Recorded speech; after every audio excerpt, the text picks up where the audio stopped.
¿Cómo decir porcentaje en tzotzil? Kusiyepal svovinikalil, hun svovinikalil.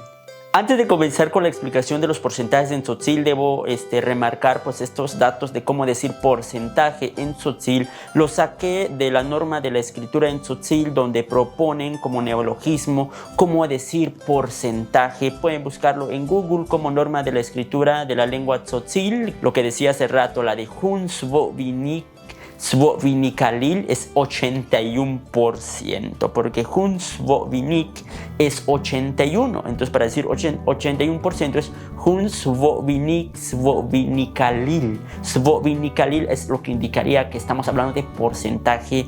Podemos ir con más ejemplos. Por ejemplo, para decir 1% es hun svovinikalil.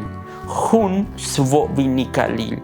Y 25% sería Voomschavinik svovinikalil, porque Voomschavinik es 25, entonces Voomschavinik svovinikalil, y estamos hablando de 25%.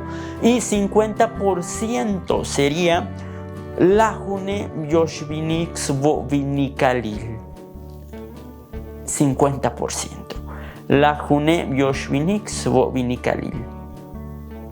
Lahune Yoshvinik es 50. Y svovinikalil es lo que indica que estamos hablando de porcentaje.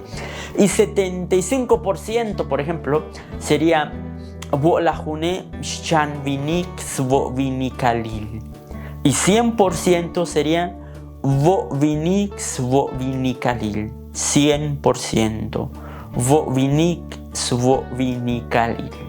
Bueno, pues espero que les haya sido de su agrado. Quería compartirles pues este dato, pues que ya tiene rato que leí la norma de la escritura y no se me pues hasta el día de hoy se me ocurrió pues ya grabar el video para compartirlos, porque entiendo también que es un tema muy que no muy se usa, o que es como una propuesta de neologismo que plantearon en la norma de la escritura publicado en el 2011, si no estoy mal en el año. Pues igual, como ya les mencionaba, pues pueden consultarlo o buscarlo en Google como norma de la escritura de la lengua tzotzil.